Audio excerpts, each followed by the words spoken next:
In this video, watch Mahir Khan deliver a powerful and heartfelt speech at the National Youth Parliament Festival 2023. As you listen to her words, you'll not only feel inspired, but also improve your English by observing natural sentence flow, clear pronunciation, and impactful word choices. Let's begin. My warm greetings to dignitaries. I am Mahira Khan from Chhattisgarh, and I am here to speak on the topic of peace building and reconciliation, ushering in the era of no war. Taking pride in India's history is one of the parch prans given by the Prime Minister in the age of Amrit Kal. And looking back at history, it is a proof that India has always been a harbinger of peace.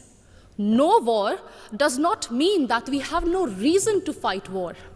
It only means that we give importance to peace by following values of compassion and forgiveness. It was the value of compassion that even after winning the war in Kalinga, Samrat Ashok decided to never wage a war and spend his entire life to preach the message of peace to countries as far as Greece.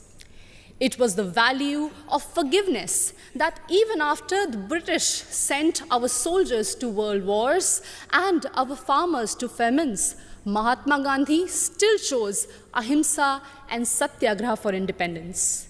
Taking inspiration from India, Nelson Mandela also chose to forgive the apartheid regime in South Africa. My dear audience, like this year's theme, India for the World, India not only preaches but also practices Vasudhaiva Kutumbakam. In India's G20 presidency, we advocate for a multilateral world in which no one country dominates another country. When China dominated Indo-Pacific, India rushed to help and support ASEAN countries. It acted east. When Sri Lanka needed loans, India was the first to give assurance to IMF. It showed that we believed in neighborhood first. And when Turkey, Syria were hit by deadly earthquakes, India rushed for their aid. It showed our brotherhood. Remember, in 1945, after testing the first atomic bomb, Oppenheimer quoted from Bhagavad Gita, "Now I have become death, the destroyer of worlds." And soon after that, the bombings in Hiroshima and Nagasaki, it was proved that the world does not need a war for peace, but it only needs one war, and that is the war against war itself, exactly what Mahatma Gandhi used to preach. हमें युद्ध के खिलाफ एक वास्तविक युद्ध की ज़रूरत है. And that's why all of us need to unite for one single cause, our planet Earth.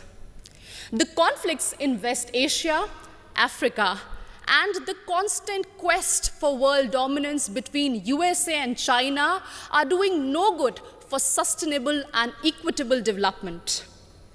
And this is worse even in the post-COVID era, something which we cannot afford. And in this circumstance, the world looks at India to find peaceful negotiation and conciliation in the midst of Russian-Ukraine war.